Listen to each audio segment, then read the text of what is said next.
Hello everyone, I hope you are doing well. Today we'll talk about how to fix or how to solve the problem of Aloha app. If we go to settings, here we go to apps, default apps, app settings. Then you will search about the application of Aloha, you will find it here in this page. Then we click on first stop and you will click OK. Here you will enter to the window of storage. Then we click on clear cache. Then you will go to Play Store.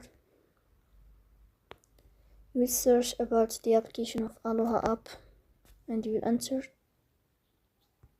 Here, if you find updates, then you will update your app. So that's all. Don't forget to support us by like and subscribe. See you next time, and thank you for your watching.